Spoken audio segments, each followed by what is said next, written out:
okay. We got paper, yes we do. Wide ruled notebooks, pencils, glue. We got crayons every hue. School supplies for your whole crew. Target's got everything you need to ready, set, go back to school. Blog Talk Radio. Well, here we are on Wednesday afternoon. I wanted to say that it was Tuesday, but we didn't have a show, actually. We were having some technical difficulties. Hi, everybody, and welcome to Sin's Chat Corner. In case all of you have not heard, I want to real quickly do a couple announcements real super fast before we get Tony on the line because I don't want to keep him waiting too long. First and foremost, I want to remind everybody today's show, of course, is with Tony DeStefano, which I'm probably wrecking, so I'm going to stop saying it, and we'll talk to Tony about his name shortly. He's on, obviously, today at 2:30 Central Standard Time. Tomorrow we're going to be showcasing, I have a little change in time. Instead of 4 o'clock Central Time, I've opted to take off most of the day, so I'm changing my show time till 12 o'clock Central Standard Time. GM DeNovi is coming on my show, and what's exciting about that is that it is my adopted sister's real-life sister, who actually happens to be an author like myself. And so I'm going to get an opportunity to showcase some of her work, some of her past work, some of her recent works, including a new book that she has just put out very recently. So I'm super excited to be hosting her on the show. So that correction is from 4 o'clock to 12 o'clock Central Standard Time. Then my show on Friday is going to be at noon Central Standard Time, to those that may not know, because I'm going to be gone for most of the weekend. We scheduled that for noon specifically so that I can take off a little time to go to work for the entire weekend. Doesn't that sound like most people we know, right? Yeah. Okay.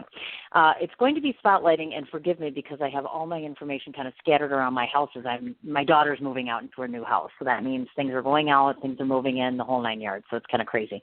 In any case, Friday, noon Central Standard Time, you want to be listening in because we have not only the playwright himself, the person who wrote this short play, but also none other than the daughter of Ray Charles himself, who actually is playing in the play, not only in a role, but is also singing. So I'm so major excited about it. I get excited about every interview, but this is so exciting to be featuring somebody who has walked with greatness. I can't even tell you.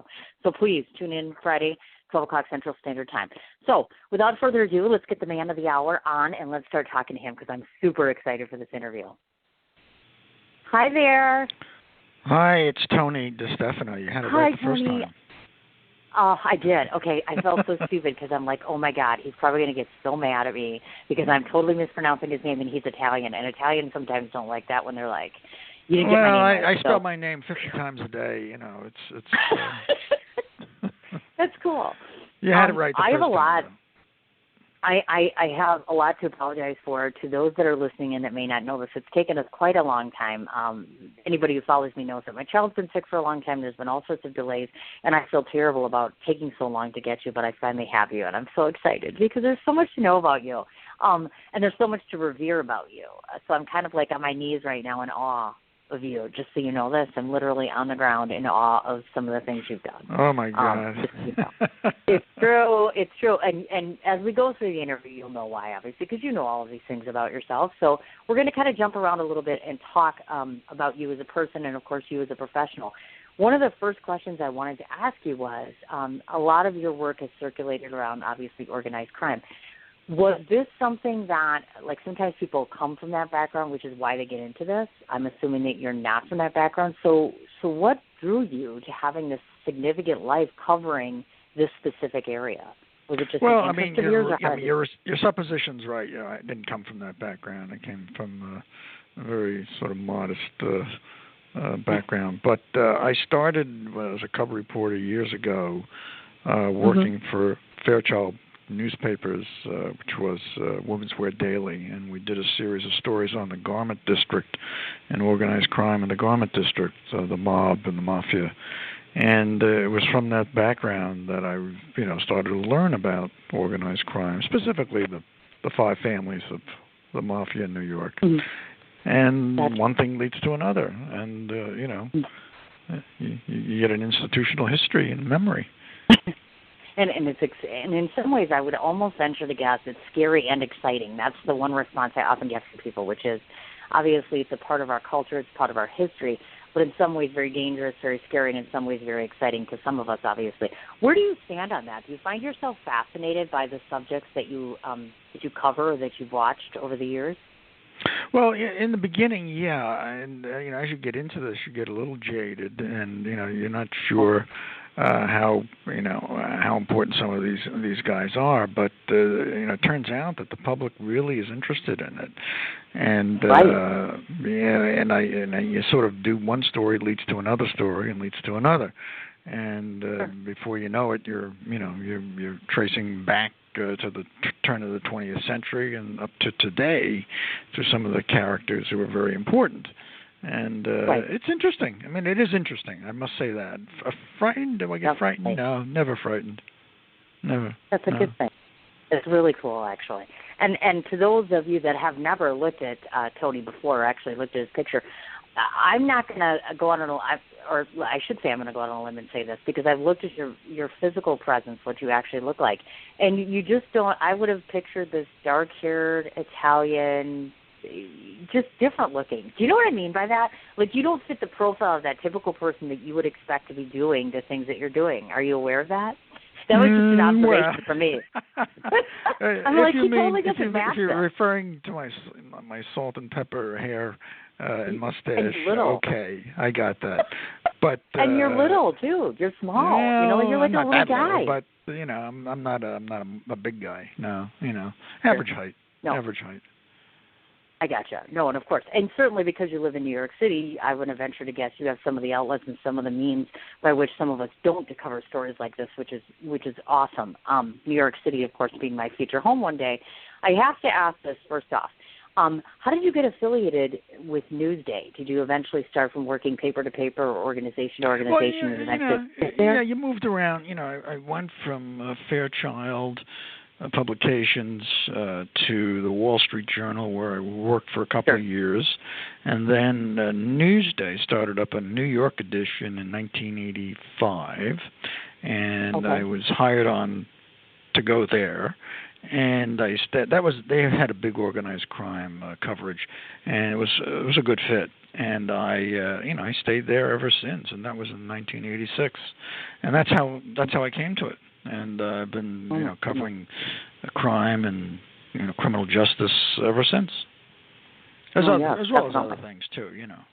Well, of course, right, and we want to certainly cover a little bit of everything as far as that goes. I'm curious to ask you, because I have a dear friend who actually did a presentation not long ago at the Mob Museum, because I knew you were there in Las Vegas.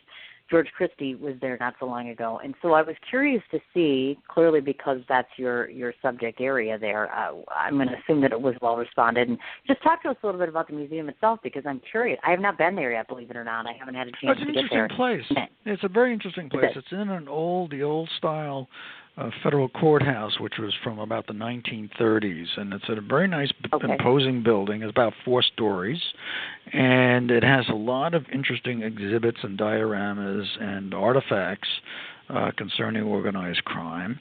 And I was there to give a talk about one of my books, Gangland, New York, and about the sort of progression of crime and organized crime in New York City.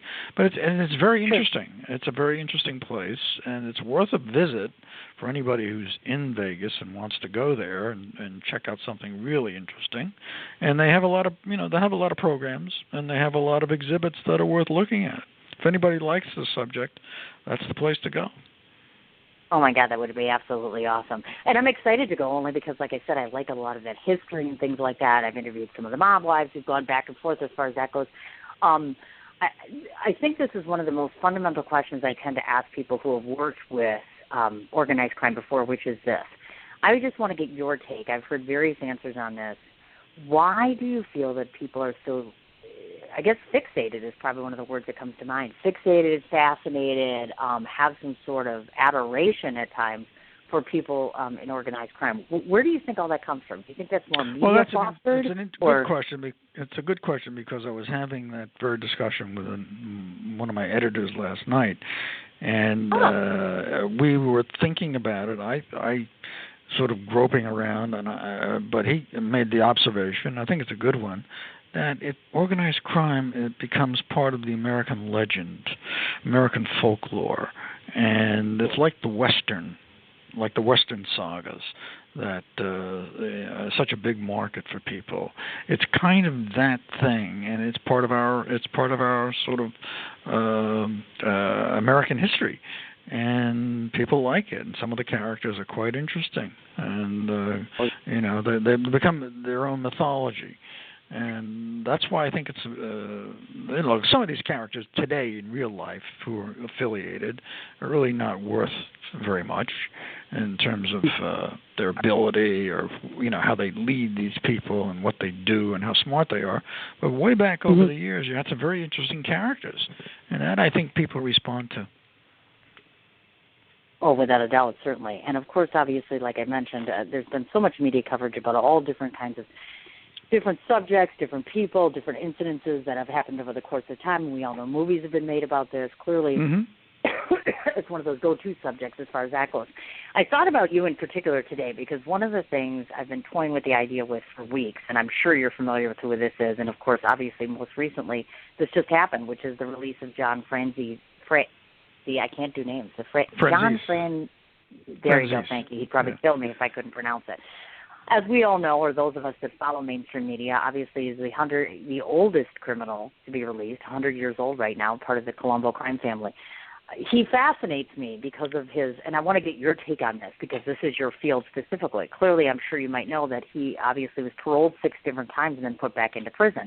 That seems very out of the norm to me. I mean, these guys obviously get themselves in trouble. I get it, but the 6 times on and off. I just want to get your take. Or are you even familiar with this story, or what are your thoughts? Well, to some extent. I mean, he was convicted the last time round in New York. It's a Brooklyn federal case, and he got convicted and he got sent away. And he was like, you can't keep a good man down. He was kind of like getting into trouble throughout most of his adult life, and was in and out of prison.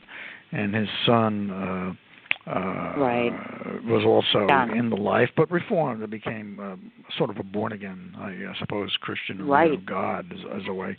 But the father, had no apologies for his life. But he's old, and he's 100 years old, and or thereabouts. And, they gave him, the whatever time he left out, so he's on...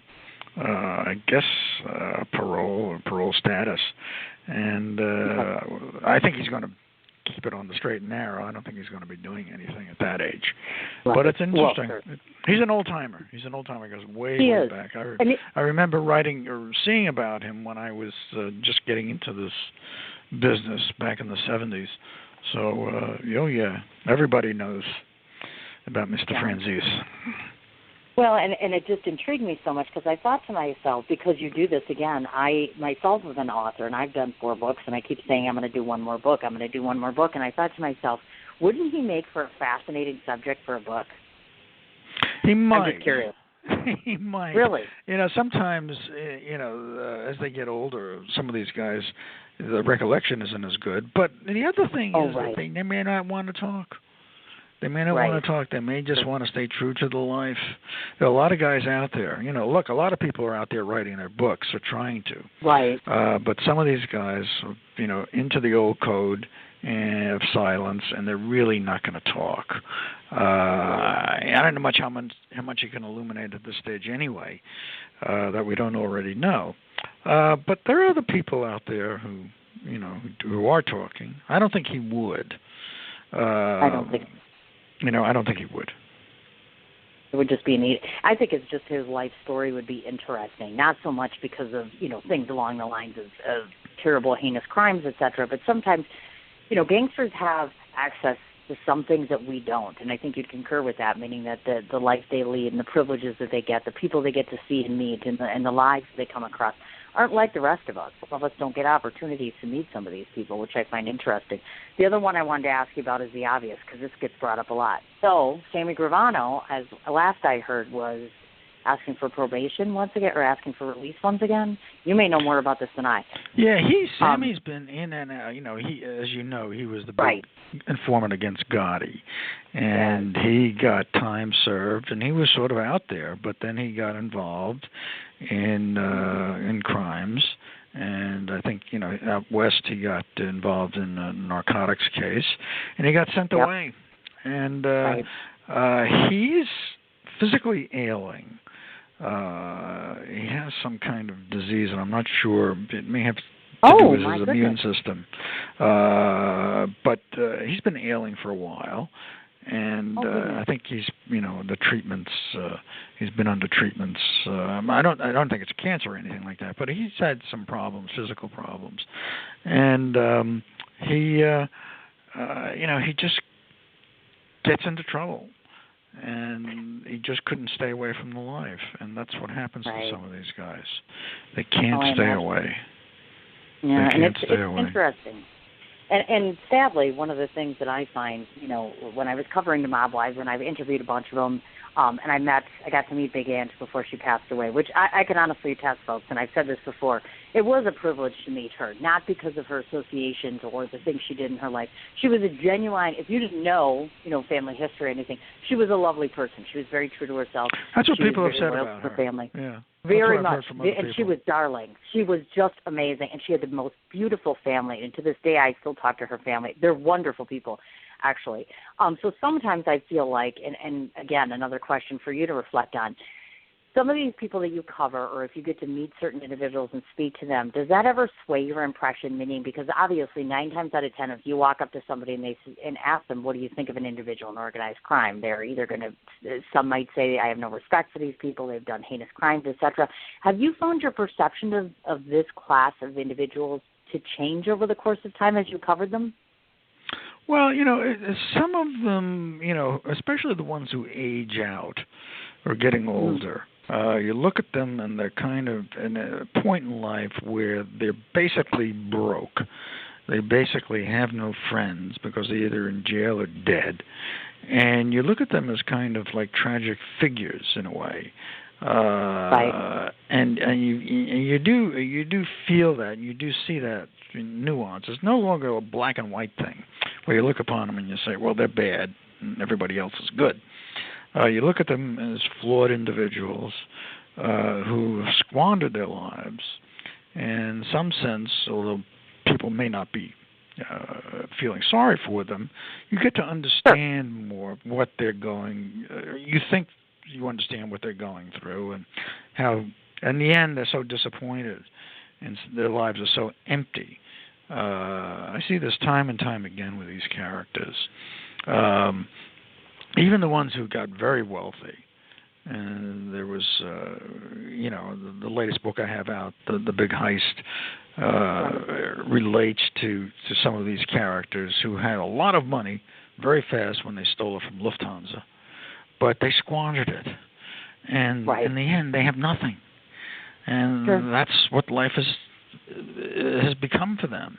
Nothing, And they don't have regrets so much as it's kind of a wistfulness that you see. And, you look at them and it's no longer black and white, like I said. You kind of look at them as like flawed individuals who I think have some regrets. But in the end, they don't have much. It's all gone. There's no insurance. There's no retirement plan in the mafia. You're out there, and these guys are spending money like it's water, going to the racetrack, or not thinking about tomorrow. And tomorrow always comes, and it's not like you want it to be if you're in that life. Oh, definitely. Kind of reminds me of, I just interviewed a former NFL football player. They seem to have similarities in that regard, meaning 75% of them go broke the first couple of years, and they have a lot of great memories and such, and they get built up by the media and otherwise, but I can see, and I have met some of the people you're referring to, and there is some sense that, in my opinion, I concur with sadness or just disappointment or just it's a different way of living, I would think, if you stepped away from that, meaning you're used to one way of living and now you're in another. It is very different, I can imagine. I read this about you, and I was shocked. You actually authored a book that prison inmates are not allowed to have. That blew my mind away. Which one was that? When you heard that? You know what? I don't know. Forgive me. I caught this. Yeah, note, I and it was remember on the your Facebook story. page, your Yes, personal there page. was right. a story And circulating. I'm trying to remember the name of the book because I didn't write it down. Duh, journalist girl. But I know that the Bureau of Prisons had said that the inmates could not have your book, and I couldn't remember why. I'm trying to. I think the Daily News may have written a story about that a few years ago. John Marzulli, who was the reporter at the time, there was a federal case, and it was reported that they had my book on a list that they didn't want certain people to read. And as we're talking, I'm going to try to I'm going to try to call this up. Okay. And I apologize. I should have wrote down which book it was because I put this note down. Yeah, and I'm like, but I remember about that. But that's intriguing. I remember the story because I was laughing when I read it, and I said, I bet you were. It's one of my books. Lawyers. Oh, here we go. Yeah, here we go. Yeah. Now, wait a minute. Let's see. No, I don't think. Well, wait a minute. Let me see. Well, I'm glad you're familiar with your story at least, because I was like, oh my God, what if this isn't true? Because I was afraid for a minute, like, is he going to say this didn't happen? Yeah, there was. I thought there were certain titles like Whitey Bulger, Joe Massino, book about Joe Massino. That was I think my book. That was the book I did about Joe Massino, the head of the Bonanno crime family. Yeah, there it is. Yep. That's it. The Last Godfather. Yep. Under the banned books in the Bureau of Prisons unwritten policy. Apparently, there was only certain books that one particular inmate could receive, according to his attorney, and she sort of made I know the attorney, Susan Kelman. We keep people in solitary confinement for years in Brooklyn, down the street from Costco. This is New York City, not the Gulag. And so Kelman said the only book she sent her client, who was born in Somalia and later moved to Sweden, that has gotten through the red tape as a Swedish-American dictionary. I think it had to do with a client she had who was a defendant in a terrorism-related case. Yeah, that's it. That was it. Yeah, I remember. This is back in 2015. Gotcha.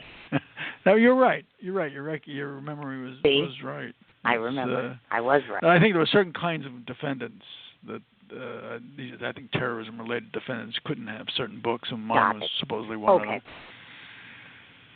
Okay. And that's funny because I honestly thought it was relative to organized crime, meaning not so much the terrorism thing. But I could be wrong. All I know is I had seen this, and I thought to myself, I've never interviewed an author who actually had done a book where they were literally saying, hey, you know what, this person or this person can't have it. That was just wild to me. That's hard for me to fathom. You know what I mean? I guess that's a compliment, right? Is it? I guess. Are right? you flattered? I mean, are these books dangerous? I mean, they're about dangerous people, but I wouldn't think they're dangerous. Sure, no, I agree. I remember that now. I'm glad you brought it up. I had forgotten about it. But as we're sitting here talking, I was able to sort of call it up. See, the marvels of the computer. That's awesome. Okay, now the next thing we want to discuss, obviously, is because I try to be a very thorough journalist, but for the life of me, I could not verify specifically your background educationally. So because obviously you've been a reporter and a journalist for a long time, and you've written a ton of books, some people, like myself, had 1 year at college, and I just went on to do all of these books and other things through just more writing and practice, and I didn't finish my education. So I'm curious to ask you if you had a whole ton of formalized education, or tell us a bit about your background. Well, I mean, I went to college. I went to grad school at Michigan State, and then, after I bounced around for a few years, I decided to go to law school for some reason. So I got that. But, I went through the normal sort of higher education route. But I didn't really study writing or journalism as such. It was more of a, sort of history and film and that sort of thing. As we find out in life, you sort of gravitate to the things that become your interest. And sometimes your calling finds you, sometimes you find it. And this is what happened to me. I was after graduate school. I went to Vietnam as a GI, and I'm dating myself, but that's the way it is. And I saw the life of the foreign correspondent over there. I saw how they moved around the country. They traveled around. They wrote stories. They went to the finest restaurants or wherever in Saigon and had an exciting time. I said, boy, that's a great life.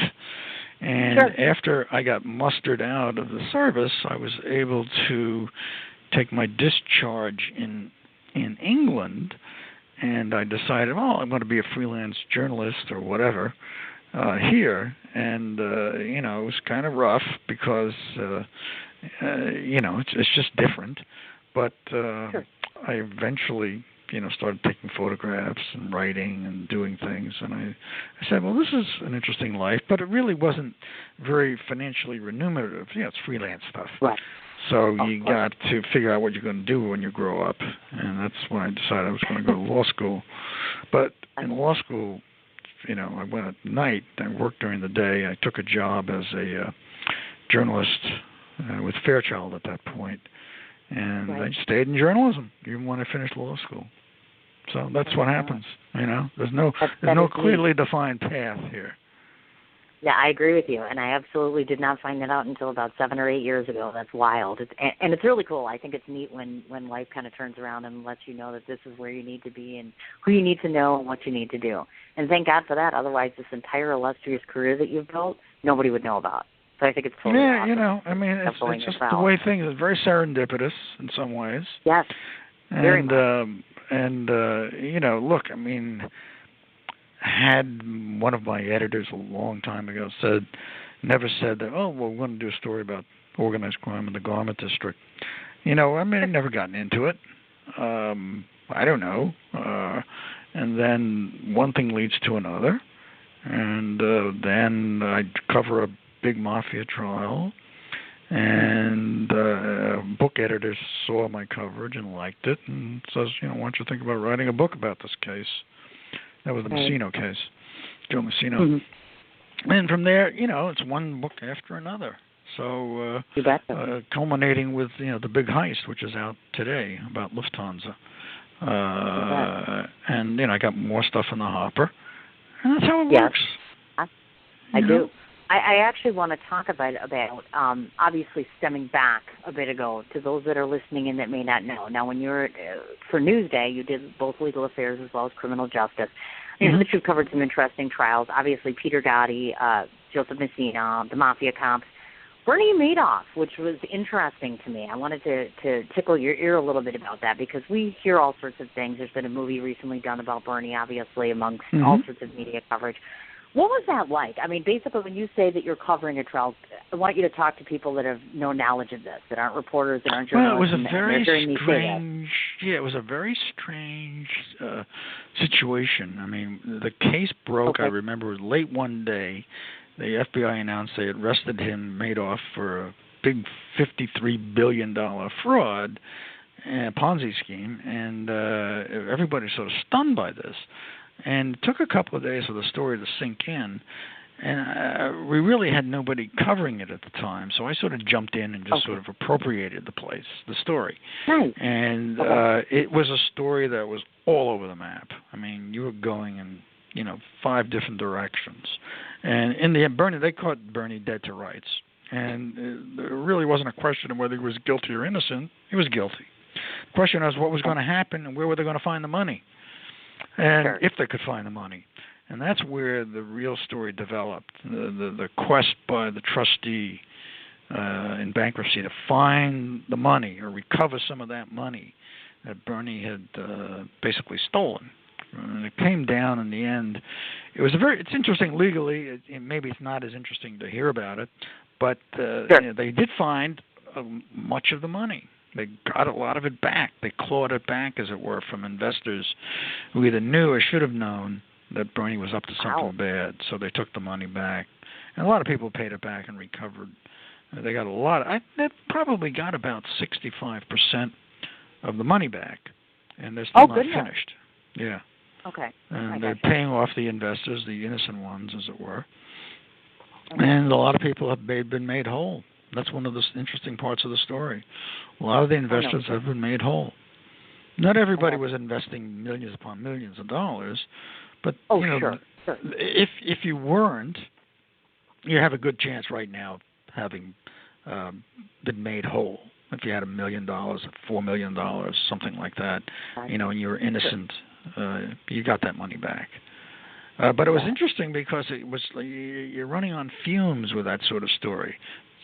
There was constant developments. Things were constantly happening. What was going to happen to Ruth, the wife? What was going to happen to the sons and their families? And what was going to happen to the other members of the family? So it was really a wild story. It's not over yet, but in the main, it's kind of over as a big story. Right, that's what I figured. It's over. We'll wait and see how long Bernie survives in prison. We'll wait to see how long it takes to make everybody, get their money back, or those who are supposed to get it back. But it's really, the story started to peter out in about 2011, because that's when things really sort of hit, routine, and recoveries were coming, and people were getting paid, their money paid back. But it's interesting. It was interesting. It was really interesting because you were learning about concepts you never knew about. And I don't want to bore you with your listeners, but the concept of the clawback, or what happens when you're an investor and you have time value of money that you invested, which you don't have anymore. It got very hairy sort of legal issues that your eyes would glaze over when you're in court, but in the end they were very important to the people who are involved. I imagine. Well, and the other thing, too, is the listening audience, like people that are listening in, if they don't cover this, obviously, I can imagine where they're picturing you sitting, and when you say you're covering it, obviously a journalist's point of view when they're sitting in a courtroom and covering something is a little different than the average observer or ongoer as far as that goes. That makes it a little different. Now, because you've covered numerous organized crime cases, I'm just curious to ask you, do you have a favorite one out of all you've done in that realm? Yeah, I guess Messino is one of my favorites. Joe Messino's case back in 2004. That led to my first book, organized crime book. The last case I covered, which was the Lufthansa case in 2015 with Vincent Asaro, that led to my latest book, which is The Big Heist. And so those are my two favorites. Peter Gotti's case was interesting, but not as it was interesting because it happened around the time that John Gotti died. That's in that period. So for that reason, it was kind of interesting. But Messino and the Lufthansa case are the ones that stick out in my mind. There have been a few others along the way. I'm sure. But those are the two main ones. Those are the big ones. And if John Gotti had survived, or had you been would you have wanted to cover John Gotti's trial? Because there were some people that... I did a little bit of work in his trial in 1992. Okay. He got convicted, and then he got sent away, and then he died in 2002. But that was a circus. That was one of those big trials because he was such a big personality. Well, and plus everybody, is it just me, or do you get the sense that people have very mixed reviews on John Gotti? Well, I think it depends on where you ask that question. I think there are people who in the old neighborhood, I think, there's some people who revere him. But I think as time goes on, people see him as a very flawed character. I think that organizationally he didn't really run a very good organization. But I don't think he was a good judge of the right people. A lot of these guys rule by fear, and in the end that sort of comes back and bites you. And, look, Sammy Gravano turned on him right away as soon as they got arrested. You betcha. I know. I see. Now I want to ask this question because I guess I'm not sure, but your life just tends to have me ask this question, which is, out of all the different people that you've covered trials for, et cetera, does that almost a guarantee that you will meet them, or have you met most of the people that you've done coverage for? I guess I didn't know whether I could confirm that or not. Well, look, I mean, in the beginning, you would meet some of these people, right. like in the courthouse or wherever, mostly in the courthouse. On the street, you would run into them occasionally if they were free and they were out and they were no longer in trouble. But usually, yeah, you meet them, but, it's not like they're your friends. Sometimes you correspond with them. Sometimes, they'll take a phone call. There was one interesting guy I met. He was an older guy. He was well into his 70s, and he was with the Gambino crime family. And he was just a nice, short man, but it was in the group. He was a part of the Gambino family, and he had taken part in some minor sort of payoff situations.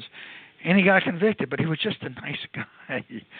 I would run into him in the diner in Brooklyn where we were having the federal court trial, and we would talk, and he would complain about this and the other thing, but he was just pleasant, And then he got arrested again after he had served about a year, and I looked at him and he looked at me and he rolled his eyes, and I said, "Oh, gee, I'm sorry to see you're back in trouble, but."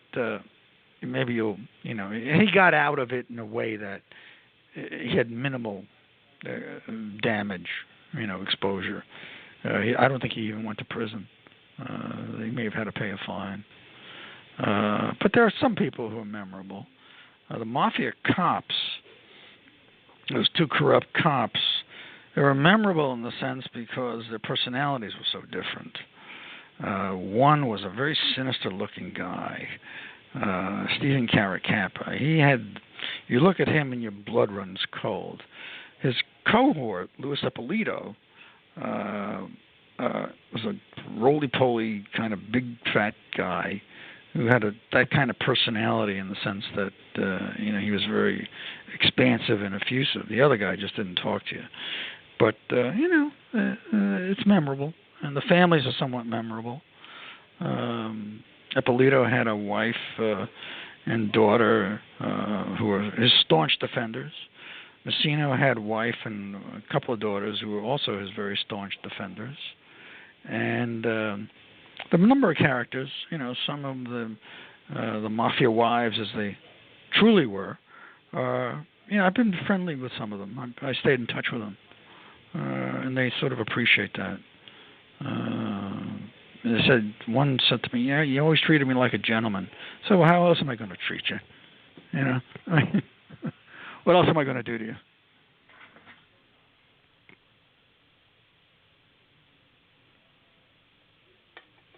Hello? Hello? Hello?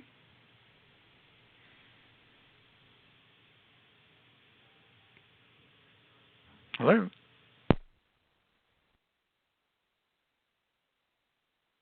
Okay, well, I'm hoping that you guys can hear me again.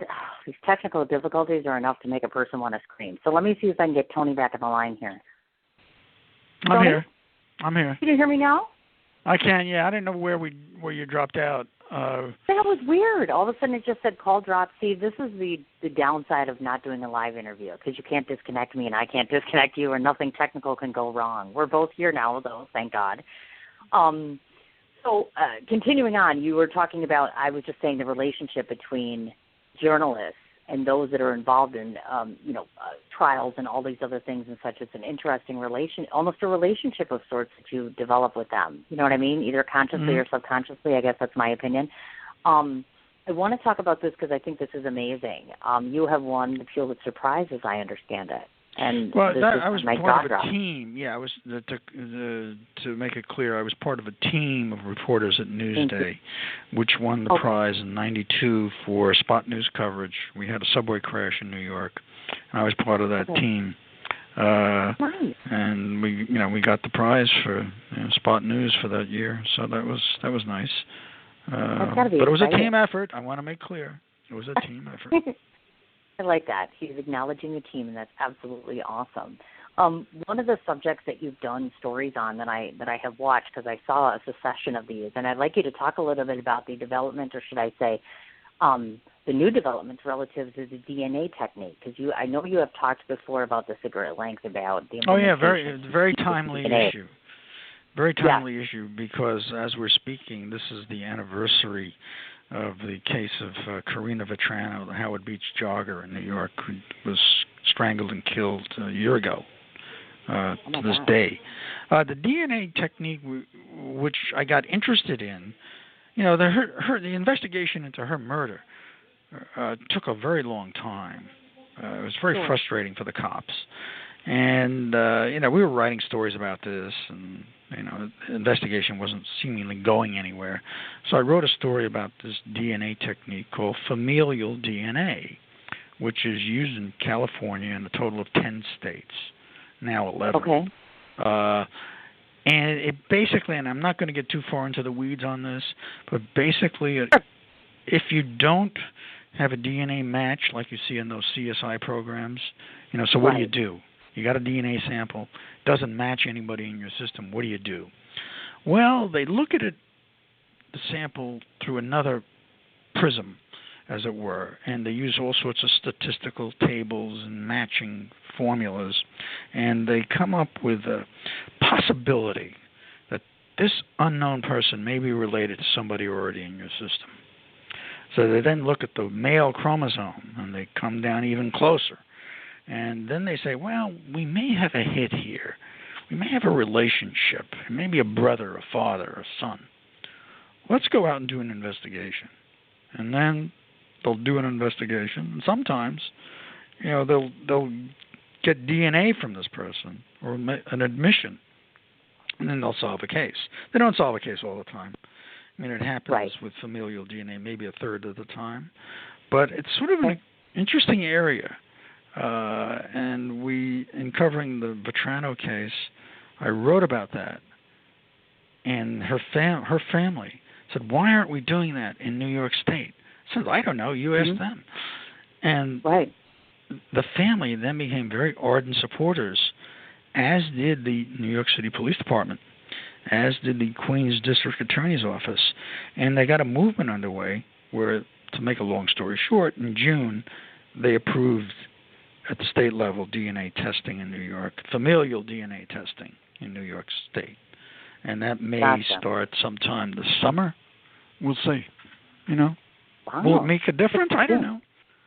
But it's worth a shot.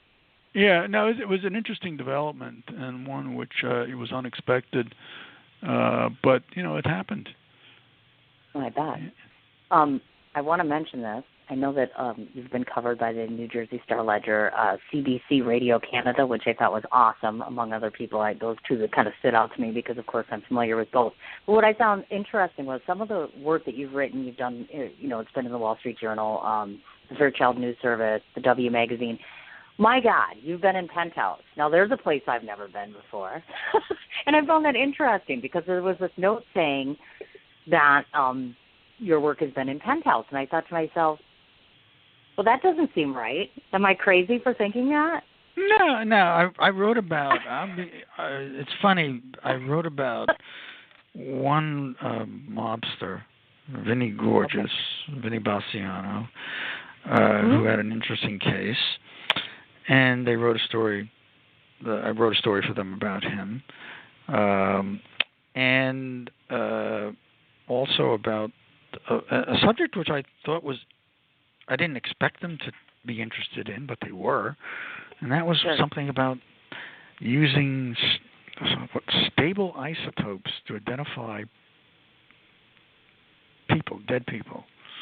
And really? The story was The Message in the Bones, and it's basically where bones are used and examined to find certain isotopes in the bones which can tell you where a person lived before they died. I mean, geographically. Oh, my God. It's not like you're going to be on this street, in Los Angeles. It's going to be like, the person lived in Northern California or this part of Guatemala or this part of West Africa, and you're able to, they use it as another device to identify people, missing people, or unidentified bodies. So I wrote that for them, and that sort of surprised me, and that they kind of liked the story because it was kind of unusual, and they did a good job with it. Yeah. They tell me it's a good thing that I've not been in Penthouse, so I think we might just leave it that way. So congratulations to you for getting in there. I'm not quite so sure that I want to venture in that, but that's okay. That's cool, though. I thought that was kind of unlike that bragging rights. They still have a print edition, by the way. Do they really? Penthouse. Yeah, they still do. I saw it on the newsstand recently, yeah. Oh, my God, how funny is that? Because I thought it was like I thought both of them were gone, like Playboy and Penthouse both, because weren't they stopping? Hugh Hefner. Well, I think Penthouse was going to be. I thought it was supposed to be all digital, but it's not. I see it on the newsstand. Right. Really? Yeah. I didn't know that. Wow, that's wild. Okay. You couldn't easily flip through it because it was in a wrapper, so you couldn't look for the articles. You can't really go ahead and look for the articles in that one now, can you? Now, just so you folks know, once again, obviously you've done various different things. As we mentioned, we've been at the Mob Museum. I know you've done Barnes & Noble before. You've done various bookstores, the New York Public Library. Very recently, now the release, you had mentioned that you were going to be doing a small event in Bryant Park for the big heist. Did that actually happen? I was curious. Happened, yeah. It happened, in fact, the day after the book came out. Nice. We had it was a nice sunny June day, and we got in there, and there was a large crowd of people waited in the shade, waited for me to give my little talk discussion about the big heist. And, and they peppered me with questions about not only the big heist, but also about organized crime generally. And it was a pretty attentive crowd. And the interesting thing was that people, as they're walking by at lunchtime, they stop and they listen and they sort of get engaged in the conversation. And there were a number of retired people in the crowd who asked questions, historical questions. And it was fun. I sold a few books, too. And that's cool. That was the first day. I think the first day we were out. So that was nice. Oh, my God. I don't do too many book signing events, but that was a nice one. I bet. And Bryant Park, just so you folks know, I first got to Bryant Park 6 months ago for the very first time. I finally had a chance to be at Bryant Park. It's lovely there. It is. It's really a nice little setting. They've done a lot. It's beautiful. Oh, definitely. Great place to be that, without a doubt. So, obviously, that brings us to your books, the different memoirs that you've written. I'd like to talk about it. I have some questions in reference to this. Obviously, most of the books that you have done before have been relative to certain organized crime members, but I wanted to start with talking about the war on human trafficking, because I've interviewed 2 or 3 other people who have penciled books on human trafficking. So we want to talk about this because the book itself is called The War on Human Trafficking, U.S. Policy Assessed. So that's a big topic, human trafficking in and of itself. So I'd like you to talk about what your book covers in terms of that particular thing, and how much research and how much work did it take in terms of putting this whole thing together. That's an immense subject and very, very heart-driven, I think, by most people I've spoken to. Yeah, I mean, what it stemmed from work I had done at the newspaper NewsDay. We had done a series about sex smuggling, which is basically kind of human trafficking. And we had done it. I had traveled, in fact, to Europe to do a little research. And we came back, we ran the stories, and I said, there's more to do on this because there were a lot of changes happening in the world with regard to human trafficking. There was the UN got involved, and they developed a protocol, international agreements, and the book, basically, The War on Human Trafficking, basically is about the evolution of American policy on human trafficking since basically post-World War II. And it really takes steam. We get a head of steam up on the story in 2000 when the United States, became involved in the push to get the Convention on Human Trafficking passed, through the United Nations and through international agreements. And then in the United States, they devised in Washington, federal legislation on human trafficking, the Trafficking Victims Protection Act, as it's called. And there have been a number of variations and amendments since 2000, and certainly in 2006. Even a little before then, the Trafficking Victims Protection Act, which was signed in 2000, has been revised, and it gave some teeth to enforcement against the crime of human trafficking, and it spawned state legislation as well, companion state legislation. It's an interesting topic. It's not just sex trafficking; it's labor trafficking. And that, I think, is possibly more of a problem than the sex trafficking. I think there are a lot of people who are working under conditions of servitude, debt, bondage, who are being, coerced to work in factories and other types of jobs in agriculture and whatnot. So it really is I think a widespread problem. I can't quantify it, but and we don't have that many prosecutions, but I think it's significant, particularly with the large immigrant population we have. I think people, come into this country, are tricked to come into this country, promised jobs that really don't materialize, and what they do get is really basically amount to kind of debt bondage or really terrible situations. And, of course, there's the sex trafficking. And that's how we got into this years ago when we were doing newspaper stories. That was a sexy story at the time, the houses of prostitution in Chinatown and wherever. So it's a big issue. Oh, it is. I think big time. I think it's going to stay with us globally for a long time. But it's just something that bears watching. But it's been with us for a long time. It's been with us for a very long time. Oh, right. And I have noticed in the past that it's been notated that you have covered. How extensive have you gotten into doing articles or pieces relative to terrorism? Because I know you have covered that before, yes? Yeah, look, after 9/11, we all got into it, and I've done some of the cases here in New York where we've had some of the terrorism, the assistance cases, the cases where people were trying to pull off plots but were thwarted because they were dealing with undercover agents. A couple of those trials in Brooklyn Federal Court, and these cases are made with some regularity. People try, get charged with, giving aid and assistance to terrorist organizations, so they get sort of nailed right away. And then there have been the sort of one-off, sort of crazy guys who, try to do their own little thing and make a bomb or plant a bomb or think they're planting a bomb when in fact they're just planting some fake bomb that the FBI gave them, the undercover agent gave them. So, there have been a few of those cases.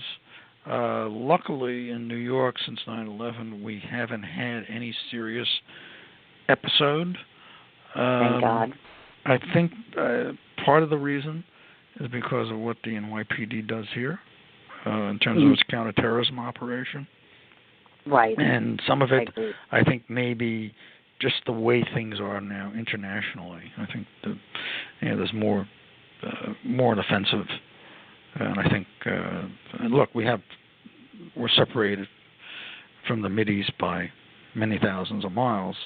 I'm not saying there can't be any inspired events, and we've seen that. We haven't had it in New York City, but you've seen it in California and Florida and other places. So, it's going to be with us. I think these inspired events will be with us. But I think that, there's a concerted effort to attack the problem. Well, and the one reason I brought this up, in particular is because of the state of affairs in today's world. And I just, I try not to get too political, obviously, but everybody does have an opinion, and you've covered terrorism before, and there's two different sides of the fence. We obviously have a new world leader that's been in office not long. So I guess my question to you, since you're very educated and a little more veteran than I am in this field, do you feel, just as not only as a citizen, but as an individual who has covered these sorts of things, do you think we're in a much better place with not only handling but preventing further terrorist activity now that we've had a shift in government? Well, I don't know. I don't know the answer to that. I mean, I think that before we have the new administration, we're actually not in a bad place. I'm talking from the New York perspective, Sure. and I see what New York, the NYPD does, with their surrounding sort of partners in this. So it's hard to say. I think globally, ISIS is really. I think it's been defeated as a standing army, but I think it inspires, and that's where the danger is, and we have to, I think, be cognizant of that. I think the current administration, I think, is committed to a strong anti-terrorism stance. What happens? I don't know. We're going to have this. Time will tell. But I think the U.S. has been lucky, but we've also spent a lot of money on this. Right. No, I know. I agree with you definitely. Thank you for that. I was just curious as far as that goes. The other 4 books that obviously I've listed, which namingly to those that may not know, Vinnie Gorgeous, I absolutely love that. That's too funny. And first of all, I guess we should start with that one. Obviously, Vinnie Gorgeous is based upon, is that a real-life nickname for this particular individual? Yeah, that's his I don't nickname. know. That was his nickname, Yeah. Vinnie Gorgeous. Oh, it is. Yeah, it came. He had a beauty salon, which was titled Hello Gorgeous. Okay. In the Bronx. I think that was the line from the Barbra Streisand movie. Oh yeah. And then he also was a handsome guy, still is, and he had that moniker. But he was he was convicted of a couple of murders, and for a while tried to lead the Bonanno crime family, but he didn't do a very good job of it. So. Gotcha. I see. And what intrigued you about this particular subject to want to write the book? Because obviously we're all motivated for a reason. Vinnie Gorgeous in particular. Oh, well, I covered the trial. Oh, yeah. And it was an interesting trial. It was a death penalty case, but he avoided the death penalty. I gotcha. And, there were just those claims that he was going to try to kill the prosecutor or have the prosecutor killed. I'm very skeptical of that after covering this thing for a while. But it was just an interesting sort of end to the Bonanno crime family decline. That was really the sort of the bottoming out, I think, of the crime family. So that's what kind of made it an interesting story. Oh, I imagine. Now, for me personally, out of all the books that you've done thus far, I would have to say, for me, the one that appeals most is Gangland New York, which is Places and Faces of Mob History. I think you do not only a more extensive job of covering these things, but I think it's just interesting and intriguing to people outside of the realm of this, meaning that don't cover it, don't have a lot of knowledge about it, etc. How long did that take to compile? Because that's not like writing about one person. That's places. Yeah, you're right. No, like, it's one of those sort of almost travelogue books. And right. I did it with that in mind, like people who don't know much but are interested, right. or if they want to see where these places were, where things happened, where the criminals lived and worked and died, you could go to this book. And I tried to. It was difficult to do in the sense that how do you organize it? I figured, well, we kind of cluster it around the different boroughs, the 5 boroughs, and the history. Different points in history cross over into each borough, so that you can never do everything chronologically the same. But it shows you where things happened. It shows you where the 5 points were, the gangs in New York's were. It shows you where John Gotti lived and worked. It shows you where, Prohibition was centered in New York. It showed you, where certain people were assassinated. So it was interesting for that. And I figured, people want to see this. They want to do it on their own time. And it is like a travel book. It's like you want to go to the 5 boroughs, you want to go to different cemeteries and see where people are buried. Yeah, this book can help you. So, but it took a lot of work. Too. Yeah, it took a lot of work. And of course, I'm still getting my way around all 5 boroughs because my thought is if I'm going to move there in 7 years, I better know every one of them. Not extensively, but just enough to where, okay, I want to go here for this and this and this. Mm-hmm. And this is even clearer because it incorporates mob history, which is one of my favorite things, of course, clearly. Mm-hmm. Now, as far as King of the Godfathers goes, I couldn't remember in chronological order. That was the first one I did. That was the first one. That's what I thought, and I wanted to make sure that. So because it's the first one as compared to obviously having done umpteen many since then, have you noticed that you've changed your style? Are you pretty consistent as to how you're writing these books and what form and what purpose? And have you kind of kept the same process for everyone, or have you found yourself same process, but it gets a little easier because you've been to this rodeo before. And you kind of, it doesn't overwhelm you as much. You organize your stuff. You usually try to get a storyline. And I think chronological storylines work the best, for not only for you, the writer, but also for you, the reader, because you're not jumping around. And it gets a little easier. One book may build upon the other. The predecessor, like some of the Last Godfather material, wound up in my latest book, The Big Heist, about the Lufthansa case. So there was like a natural flow, and even on the Gangland New York, that had some stuff from the first book. A lot of that material was useful. The Gambino stuff with Mob Killer, that was useful as well off the Gotti material, which I had dealt with before. So everything kind of feeds into it, and supplements itself off of the previous works. So there's a continuity, which is good, and it gets a little easier.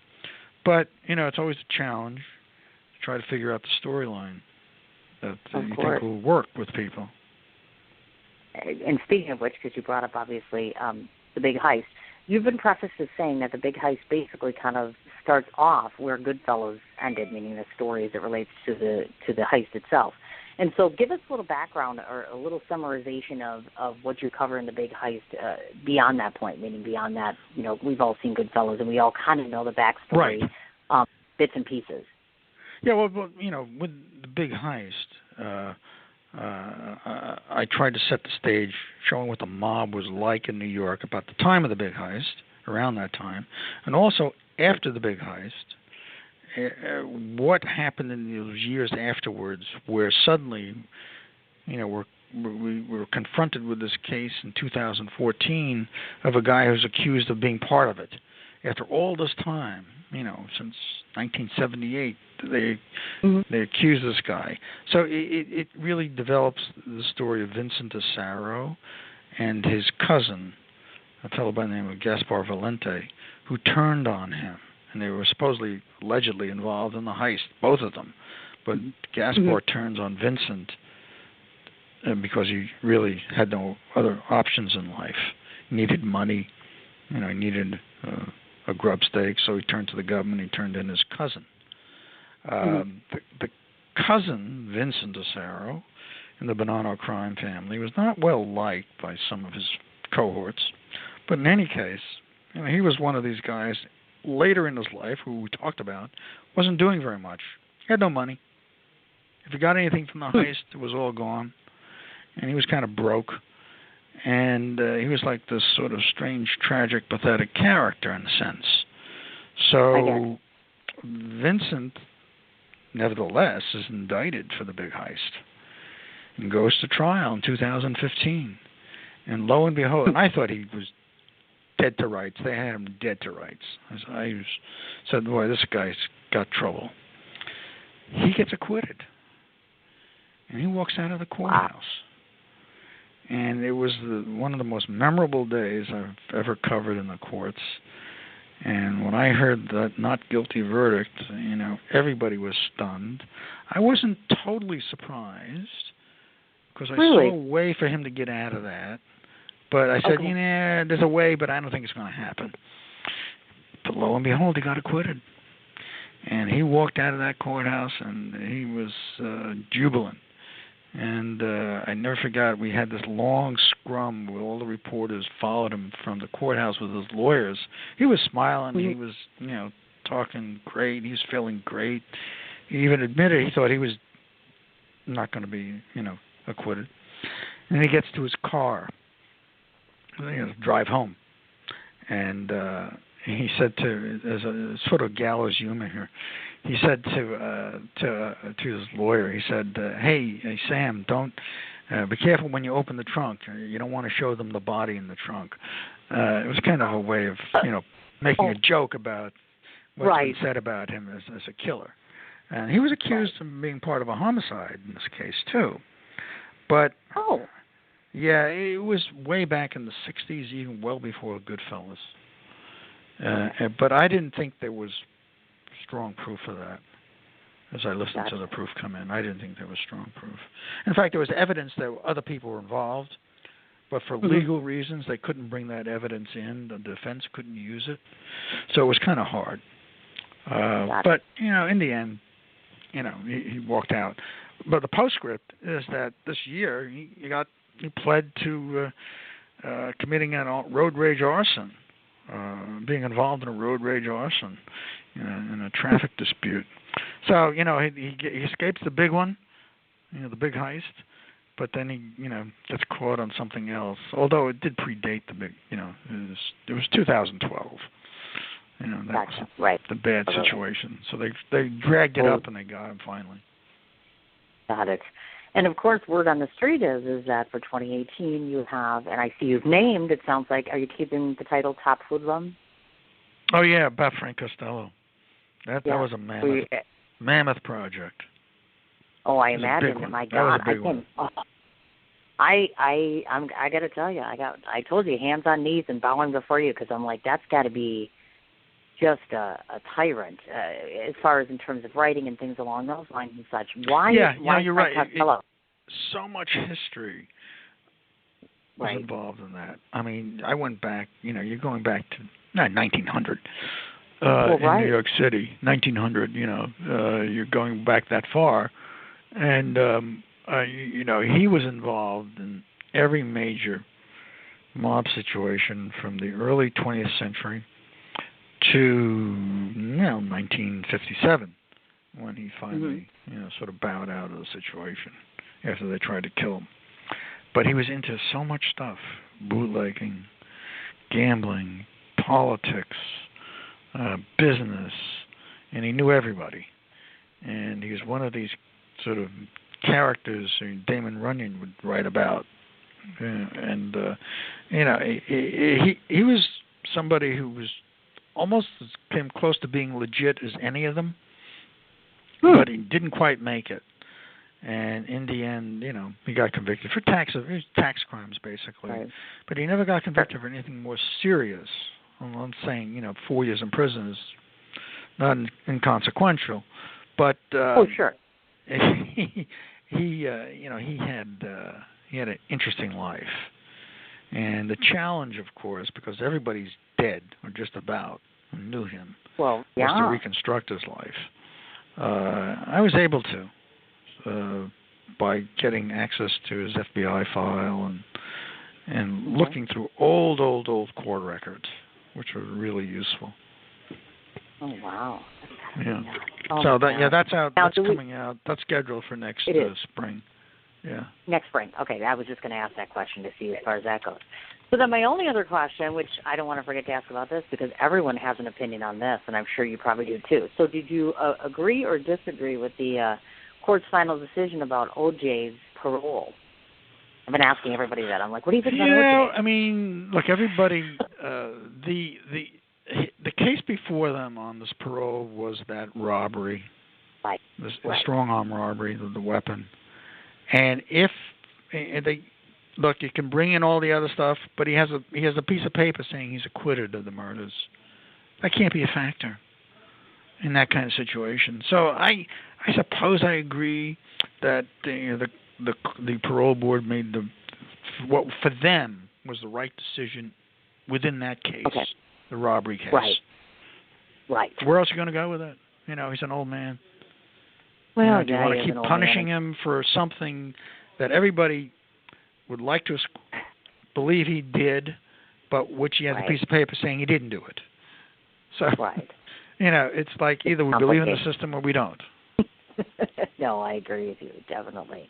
It's just interesting. I always like to get different views from people because obviously we all have that.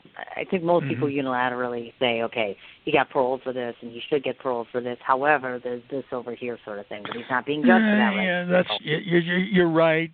People, the barnyard, wisdom is that, man, he was involved and why should he get out? Right. But the other wisdom, is that legally he's absolved of that. And no matter what anybody may say, the robbery case is something different. Right.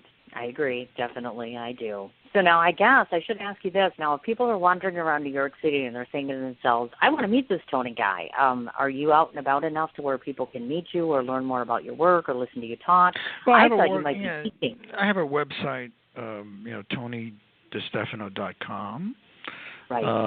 Tony DeStefano, all one word. I'm on Facebook. I have an author page on Facebook, Anthony M. DeStefano, and I'm in New York. So what can I tell you? I was just going to say, I'm going to read an entire list of the places I found that you're located at. So when I get finished, just let me know if I missed anything. As Tony just mentioned, obviously it's Tony DeStefano.com, and it's spelled DeStefano.com, just so you have that. He does have a personal page on Facebook as well as his author page on Facebook. He is also on, in this meeting, of course, his works as well, which is Barnes & Noble, Amazon, Goodreads, Vimeo.com, AmericanMafia.com, eBooks.com, Google Books, NationalCrimeSyndicate.com, YouTube. Do I want to mention the Twitter handle? Because I know you had started it, but I wasn't sure if you're using that frequently. I just started. I mean, I'm there. I don't know what it is, in fact. You tell me.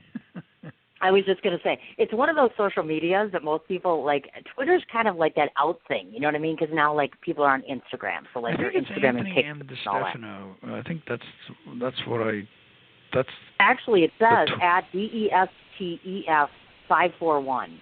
That's what you have. Okay, that's it. Twitter handle is. Yeah. Well, I just didn't see a lot of updates, so I'm like, well, do I mention this or not? Because I don't know because I recently got onto that. Yeah, I recently got onto that. You did?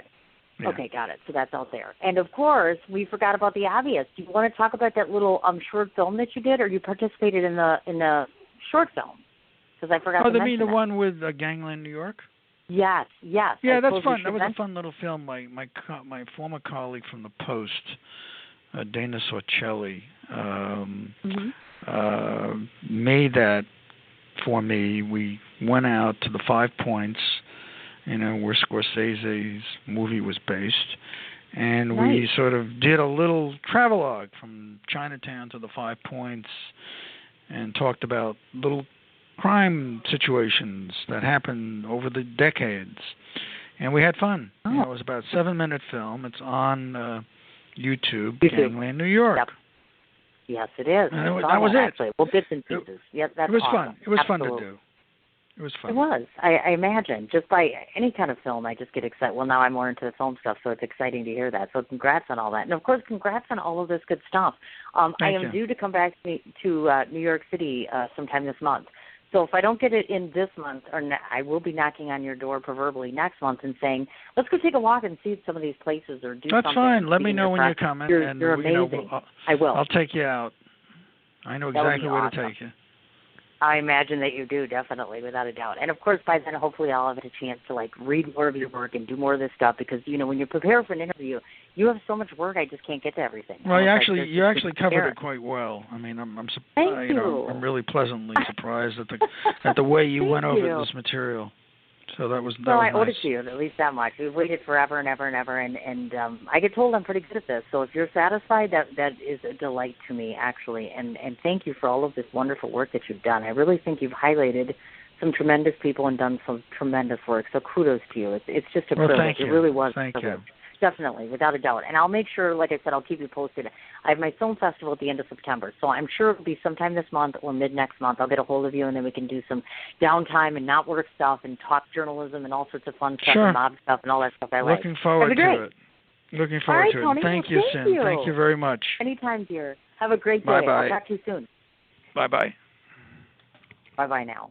Tell me that he wasn't fabulous. And my apologies right off the bat, Tony, because I feel really stupid about this technical issue stuff. As we know, if you've been listening to my show recently, you know that I'm going to another format. So Patreon will be my primary format, and hopefully we won't have all these technical difficulties because I feel really kind of like an ass when my call drops or things don't go as they should.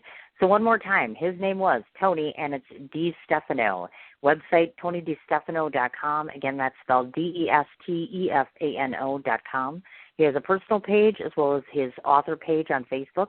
He is on Barnes & Noble, Amazon, Goodreads, Vimeo.com, eBooks.com, AmericanMafia.com, Google Books, YouTube, NationalCrimeSyndicate.com, and as you mentioned, the Twitter handle, which hopefully we'll see an update on. I haven't seen one in a little bit, but do check him out, and that's at DESTEF541. Again, huge thanks to Tony DeStefano, I should say, for coming on the program and being so patient. He's one of those people that I've been waiting a good year to interview, and there's just been a lot of stumbles and things, so my apologies to him, and thanks again for coming on the show. Reminder to everybody, DM Denovi, I'll put up my printout tonight either on my personal page or on the show page of her work, including her published works and her new book that she's come out with. That's 12 o'clock Central Standard Time. And then, of course, on Friday, 12 o'clock Central Standard Time, of course, we will be the playwright and, of course, the daughter of Ray Charles himself. I can't even go there. I'm so excited. I cannot even stand it. So I will leave you guys go. As I might have mentioned, I will be at River Rhythms tonight. Do not want to forget to give a shout-out to my dear pals in the band. This is how you can tell I've been talking too long. Couple different things I want to mention about tonight's events. My dear friend Val Siegel is going to be playing tonight at 4:30. To those of you that may not know, Val plays the accordion, actually, which is a little out of the ordinary. He is doing Jazzy Wednesday, and that's going on from 4:30 to 7:30 tonight. To those of you that may not know, the Ozaki County Fair has started this evening as well. That, of course, would be out in the Cedarburg area, so you may want to go ahead and check that out. Some of my friends are vending there. Just as a quick backup for Val Siegel, Jazzy Wednesday at the Cheel. The Cheel is actually at 105 South Main Street, and that's in Thiensville, Wisconsin. That's from 4:30 until 7. You're going to want to check him out, obviously. Tonight, Saddlebrook, as I might have mentioned, which is a country band. My dear friends Trevor McAllister and Joey Carini are in that band, and that is going to be downtown, and that's for River Rhythms this evening. So excited about that. I can't even stand it. And why? Because I don't get to see Joey that much, so it's super, super exciting. Few reminders for tomorrow for Wisconsin State Fair. I, of course, will be there from 2 o'clock for the duration. And why? First of all, because I want to take a day off. And second of all, 90% of my friends are going to be there. Generation Z, which will be there along with Marcel Goiten. For those of you that don't know, Generation Z is Sam's band. Sam happens to be the son of Marcel Goiten. So please go and check out Generation Z. Check out Marcel, who's going to be at the fair tomorrow. The King of Clubs, which is going to be at the Bruce City stage from 4 to 8 o'clock. Dave Imperioli is going to be at Double K Ranch from 4:30 to 8:30. The Acoustical Clowns are going to be from 5 to 8:30, and that's at the Sprecher Brewery Landing. And we also don't want to forget to mention Liam Ford will be there tomorrow at 4 o'clock as well. So I think I've covered everybody I could possibly think of. As I might have said tonight, if any of you are out and about, starting at about 6 o'clock, 6:30, I'll be down at River Rhythms, which is down in Pier Marquette Park. Hope to see you all. Otherwise, we'll talk to you tomorrow morning. Thanks for listening.